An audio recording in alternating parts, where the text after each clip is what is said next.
In the winter of 1907, two boys walked out of a forest in rural Harland County, Kentucky, alone, barefoot, and completely silent. They had been missing for 11 days. No one knew where they had been. No one knew what had happened to them. And when the local sheriff finally sat them down and asked them to describe what they had seen, the boys didn't speak.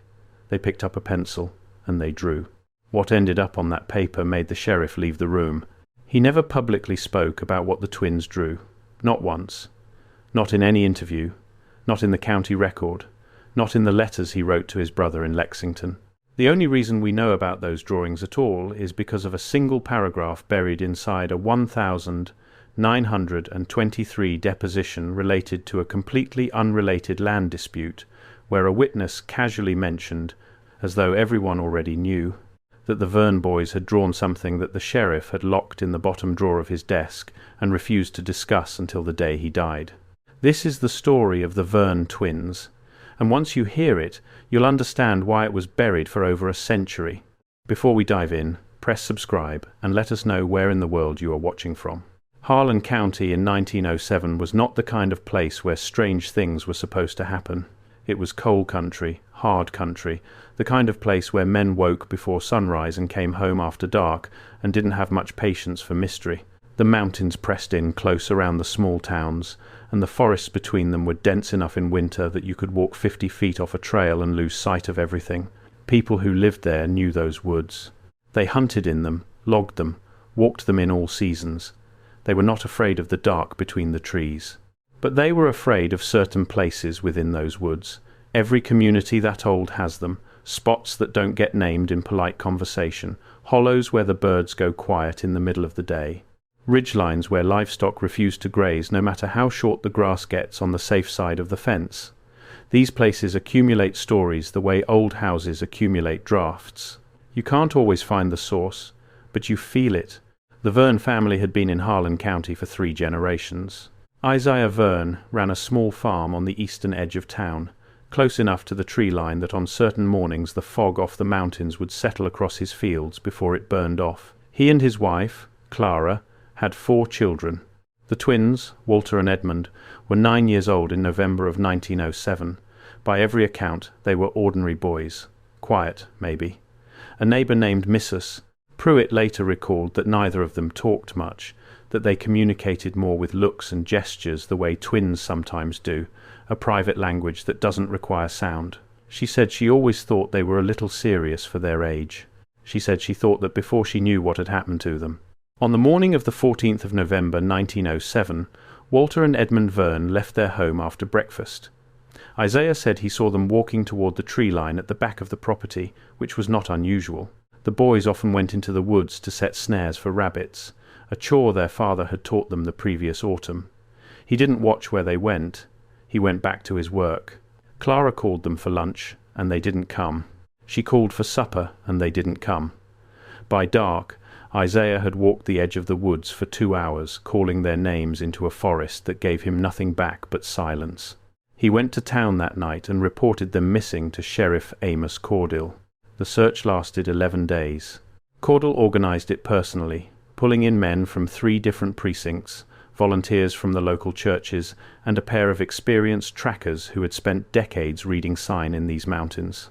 They covered the woods in a grid pattern, working from the Vearn property outward in expanding sections. They found the boys' snare line on the 2nd day. 1 snare had been tripped and the animal had gotten free, which meant the boys had been there at some point that first morning. Beyond the snare line, nothing. No footprints. No torn clothing on branches. No sign that 2 9-year-old boys had ever pushed deeper into those trees. On the 4th day, one of the trackers told Caudill he wanted to avoid a particular area to the northeast, a shallow depression in the terrain that locals called the Grey Bowl. He wouldn't give a specific reason. He said it was just a feeling. Caudill, who was a practical man, noted the request and pushed the searchline past it anyway. The tracker refused to enter that section. Caudill sent other men. They came back quickly and said there was nothing there. One of them, a young deputy named Thomas Pell, said the air in that hollow smelled wrong, like something electrical, like the air before a lightning strike, except there were no clouds. He said it made his teeth ache. He said he didn't want to go back in. They searched for 11 days. They found nothing. On November 25th, at approximately 6 in the morning, before the search parties had even assembled for the day, Walter and Edmund Vearn walked out of the tree line at the back of their father's property. They were barefoot. Their shoes were never recovered. Their clothing was intact, which search party members later found disturbing because 11 days in a winter forest should have destroyed it. They were not physically injured. They were not dehydrated. They showed no signs of exposure despite temperatures that had dropped below freezing on several nights during the 11 days they were gone. They were also, for the first several hours, completely mute.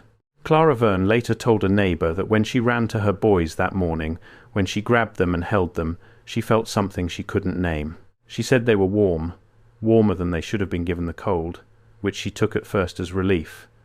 But she said they held her back differently than they used to. She said she couldn't explain it precisely. She said it was like embracing someone who had learned to hug by watching other people do it rather than by feeling it themselves. She said she tried to put that feeling out of her mind because they were home and they were safe, and a mother finds a way to believe that. Sheriff Cordill came to the Vearn house that afternoon. He spoke with Isaiah first, who confirmed that the boys had said almost nothing since returning, that they had eaten but without apparent hunger or pleasure, and that both of them had spent most of the morning standing at the back window looking out toward the tree line. Cordill then tried to speak with the boys directly. He asked them where they had been. Walter looked at him without expression and didn't answer. Edmund turned his face slowly toward the window. Cordill tried several more questions, different angles, different phrasings, the patient and practiced approach of a man who had spent years talking to frightened people. Nothing. Then he placed a piece of paper and a pencil on the kitchen table and told them they didn't have to talk. He told them they could just show him. What happened next was described by Cordill in the only account that survives from his perspective, that single paragraph in the 1923 deposition. The witness in that deposition was a man named George Farley, who had been present at the Vearn house that afternoon as a family friend. Farley's statement reads in part, "The Cordill asked the boys to draw what they saw, and both of them took up the pencil, one after the other, and drew the same thing without neither one seeing what the other had put down." Cordill looked at both papers and he went white as milk, and he folded them up and put them in his coat pocket, and he said he needed some air, and he went outside for a long while. When he came back he would not show the drawings to Isaiah or to anyone else, and he said the boys needed rest, and he left. I never saw him speak of it again. Both boys, same drawing, without seeing each other's paper. Whatever they drew it from memory. The same image, precise enough that a grown man with 2 decades of law enforcement experience walked out of a room and stood alone in a cold yard trying to decide what to do with what he had just seen. The 1923 deposition doesn't describe what the drawing showed. Farley, the witness, said only that it was the same image on both papers and that Cordill went white. He was not asked to describe it further, and the attorney conducting the deposition moved on to the matter of the land dispute that had brought everyone into that room in the first place. No one ever thought to go back and press Farley on the detail. He died in 1936. Whatever he saw over Cordill's shoulder that afternoon, whatever glimpse he caught before those papers were folded and pocketed, he took it with him. But Farley's statement does give us one thing to work with. He says Cordill went outside for a long while. Not a short while, not a moment, a long while. This is a man who walked into a farmhouse to question 2 children and ended up standing alone in a cold yard in November, needing time, needing air, needing distance from whatever was now inside his coat pocket. That detail tells us something. It tells us that whatever the boys drew was not ambiguous. It was not childlike scribbling that required interpretation. It was clear enough, specific enough, recognizable enough that Cordill's response was immediate and physical and could not be contained inside a room with other people. There are several possibilities for what the twins might have depicted, and researchers who have looked into this case over the decades have explored all of them. The most straightforward explanation is that the boys witnessed something human, something criminal, something that Cordill recognized and needed to handle quietly for reasons that had nothing to do with the supernatural. Harland County in 1907 was no stranger to violence. The Cold Wars were still a decade away from their peak, but the tensions beneath them had been building for years. There were men in those mountains doing things that other men would have preferred to keep quiet. It's possible the Vearn boys stumbled into something they were never meant to see, were held somewhere for 11 days to keep them from talking, and were then released with some form of threat attached. It's possible Caudle recognized the imagery in those drawings as tied to something he was already aware of and needed to pursue through channels he couldn't explain to a grieving father in a farmhouse kitchen. That's the rational read. But there are details that resist it. The absence of physical deterioration across 11 days of winter exposure is the most immediately troubling. Children who are held by people do not typically emerge looking the way Walter and Edmund emerged. They do not emerge warm. They do not emerge with clothing intact. The trackers who had searched those woods found no structure, no shelter, no fire ring, no evidence of any location where two boys could have been kept alive through multiple nights of below-freezing temperatures.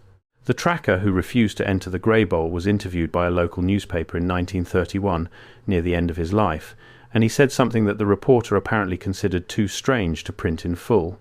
A handwritten version of the interview survives in a private archive. In it, the tracker said that his refusal to enter that hollow was not about instinct the way he had told Caudle. He said he had been in that hollow before, years earlier, in summer, and that he had seen something standing at the centre of it that he had never been able to describe in words that sounded sane. He said it was tall. He said it had no clear edges. He said the air around it moved the way air moves over asphalt in August heat, that shimmer, that distortion, except the distortion went up a long way. He said he had run and had never gone back. He said when the Vearn boys went missing, he knew immediately, in the way a man knows certain things without being able to say why, that whatever was in that hollow had something to do with it. He said he would not go in there for any sheriff or any god. The newspaper editor who received the tracker's full interview chose to publish only a condensed version without the most specific details. In 1988, a historian who located the handwritten transcript described it as one of the most unsettling documents he had encountered in 30 years of regional research. He transcribed it in full but declined to publish it, citing an unwillingness to amplify something he could not verify and could not, in good conscience, dismiss. He donated his research files to a university archive in Tennessee. The tracker's original interview is listed in the catalogue. Researchers who have requested it since the early 2000s have been told the file cannot be located within the collection, though it remains listed. That pattern, the thing that exists in the record but cannot be retrieved, runs through this case like a thread. The drawings are gone. The contents of Caudle's locked drawer are gone. The attic box is gone. What remains are edges. Shadows of documents, second-hand accounts of things that people saw and then spent the rest of their lives trying to find words for. Edmund Vearn died in 1959. He never spoke publicly about the 11 days. In a letter to his daughter written shortly before his death, he mentioned the woods once. The letter has been partially shared by the family, with certain sections withheld. What they have shared includes the following. Edmund wrote that he and his brother were not afraid during the 11 days. He wrote that he thought about that for 50 years and still didn't know how to feel about it. He wrote that the thing they saw was not trying to harm them. He wrote that it was trying to understand them. He wrote that he and Walter had understood, even at 9 years old, even without words, that they were being studied the way you study something you have never encountered before and are not sure how to categorize. He wrote that the drawing was the only way he ever found to explain the shape of it, and that he had shown the drawing to exactly one other person in his life, a doctor in Lexington in 1944, and that the doctor had asked him to never show it to anyone again. Walter Vearn died in 1971. He left no written accounts. Sheriff Amos Caudle retired in 1919. He kept that locked desk drawer through his entire remaining tenure. When he cleaned out his office, his deputy Thomas Pell, the same young man who had smelled the electrical air in the Grey Bowl and felt his teeth ache, helped him move his belongings. Pell said that when they lifted the desk drawer out, Caudle took it from him immediately and would not let him carry it. Pell said Caudle loaded it into his wagon himself and drove home alone. Pell never learned what was in it. When Caudle died in 1931, his wife conducted the household estate. There is no inventory record of the drawer's contents. His grandson, interviewed by a regional historian in 1988, said he remembered as a child being told by his grandmother never to open a particular box in the attic. He said the box was not large. He said when his grandmother died, the box was not in the attic. He said he had looked. The grey bowl is still there. It sits inside what is now part of the Cumberland Gap National Historical Park, though it falls within a section rarely travelled by visitors because it lies off any marked trail.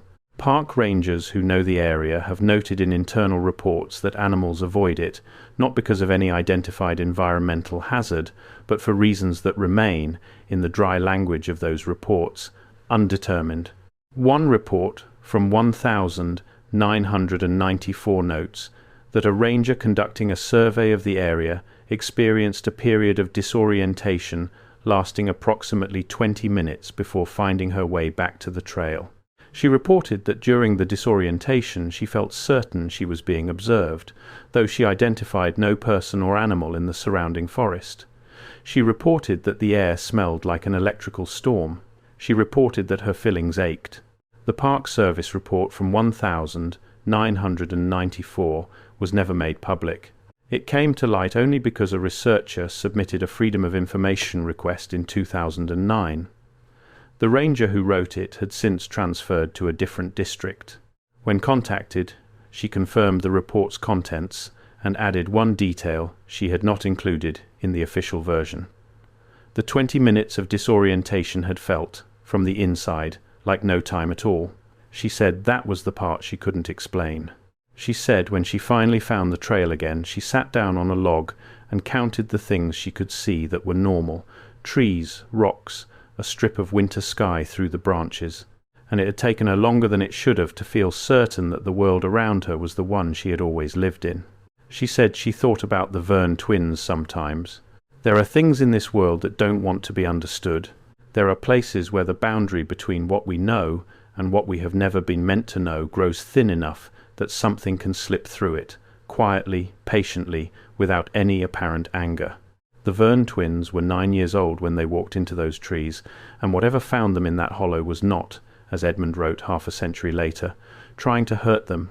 It was trying to understand them. That is somehow worse. The idea that something vast and alien and entirely outside our frame of reference looked at two small boys in a Kentucky winter and felt curiosity, felt the need to study, felt the particular quiet attention of a thing that has all the time in the world and has simply never seen anything quite like us before.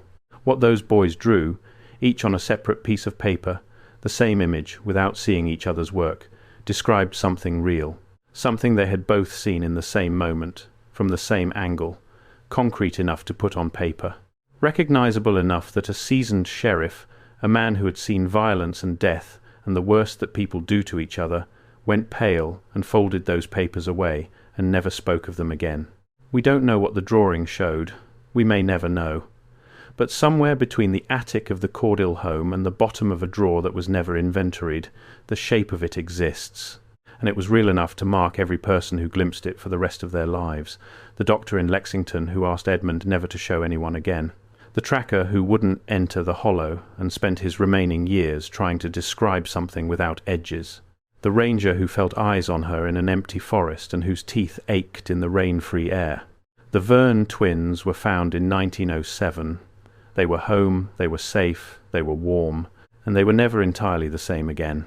If this story stayed with you, hit subscribe. We cover cases like this every week, the ones that got buried, the ones that don't fit, the ones where the official record quietly runs out of words. Click the video on screen now.